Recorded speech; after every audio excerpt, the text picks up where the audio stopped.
Sustainable Development Goals dan Pendidikan Bermutu bagi Penyandang Tunarungu Wicara oleh Miranda Manurung, Program Studi Teknik Informatika ITS. Tidak meratanya kualitas pendidikan masih menjadi isu penting bagi Indonesia. 1 juta dari 4,6 juta anak yang tidak sekolah adalah anak-anak berkebutuhan khusus, salah satunya anak tunarungu wicara.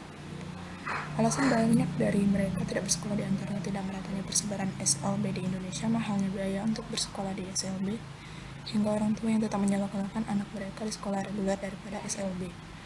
Hal ini membuat anak tunarungu wicara kesulitan untuk bersosialisasi dan belajar apabila hanya berpatokan pada pembacaan bibir terhadap guru serta teman sekelasnya. Dalam pilar pembangunan sosial, pendidikan berkualitas merupakan salah satu tujuan yang perlu dicapai pada agenda pembangunan berkelanjutan di Indonesia. Solusi yang ditawarkan untuk meningkatkan kualitas pendidikan anak tunarungu wicara adalah dengan menyelenggarakan pelajaran bahasa isyarat yang mampu mengakomodasi setiap anak dari beragam karakteristik untuk berpartisipasi dan belajar bersama di satu pendidikan inklusi. Masuk ke pendahuluan, dengan meratanya kualitas pendidikan terutama bagi anak tunarungu wicara, dapat menciptakan pendidikan yang ramah serta lingkungan belajar yang aman bagi anak-anak penyandang cacat.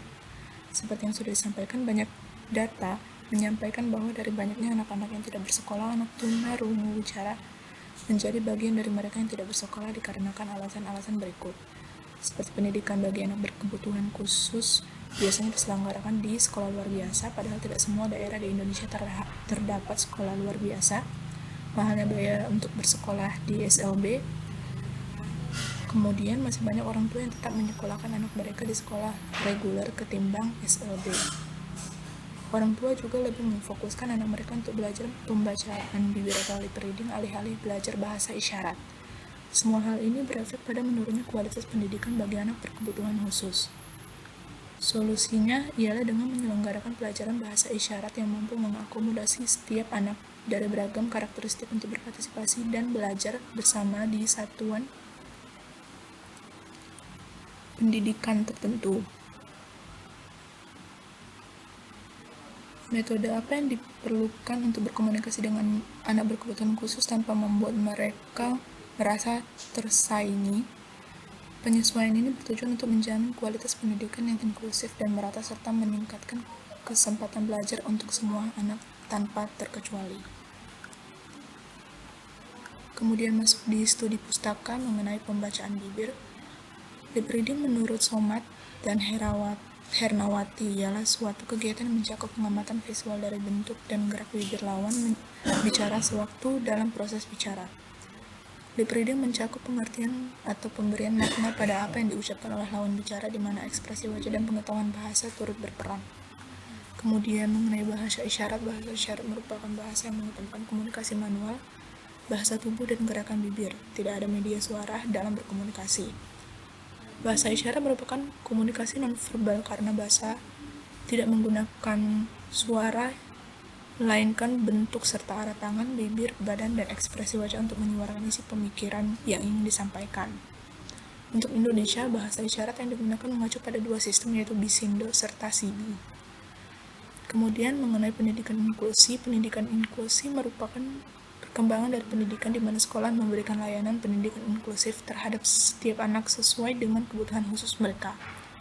Semua usaha dilakukan secara optimal dengan berbagai cara, seperti memodifikasi atau menyesuaikan setiap aspek pembelajaran, mulai dari kurikulum, sarana prasarana, tenaga pendidik dan kependidikan, sistem pembelajaran, sampai pada sistem penilaian. Masuk ke pembahasan, pendidikan yang ramah bagi penyandang cacat perlu disadari oleh banyak pihak, mengingat begitu banyak anak penyandang disabilitas yang tidak bersekolah. Ketersediaan SLB juga belum menjadi solusi untuk permasalahan ini. Segala permasalahan tersebut pada akhirnya akan merugikan bagi anak tunarungu wicara, karena mereka tidak mendapatkan perlakuan yang seharusnya mereka terima sebagai anak penyandang disabilitas. Pemilihan bahasa isyarat daripada lip reading juga perlu diketahui oleh banyak pihak, terutama orang tua dan guru, karena bahasa isyarat sudah memiliki sistem dan aturan bakunya sendiri yang mempermudah anak-anak tunarungu wicara untuk berkomunikasi. Sedangkan lip reading akan lebih menyulitkan bagi mereka karena tidak ada aturan baku serta sistem yang mengatur di dalamnya. Orang tua sebagai tempat untuk anak-anak tunarungu wicara belajar berkomunikasi perlu dari awal untuk memahami dan mempelajari bahasa isyarat dari mata ke mata untuk meningkatkan komunikasi anak. Guru juga menjadi aset penting untuk pendidikan anak. di mana guru sekolah reguler maupun SLB diajukan untuk mendapat pelatihan pembelajaran bahasa isyarat sehingga mereka mampu menangani dan mengatasi situasi kelas apabila di dalam kelas terdapat anak tunarungu bicara. Lingkungan sekitar juga diharapkan untuk mencoba berkomunikasi dengan anak tunarungu bicara dengan menggunakan interaktif staff untuk meningkatkan keaktifan dan membuat mereka jauh lebih nyaman untuk berkomunikasi dengan kita. Kemudian diharapkan untuk proses pengenalan awal dengan lingkungan baru dibutuhkan interpreter yang selalu mendampingi anak tunarungu bicara agar tidak menghambat proses pembelajaran.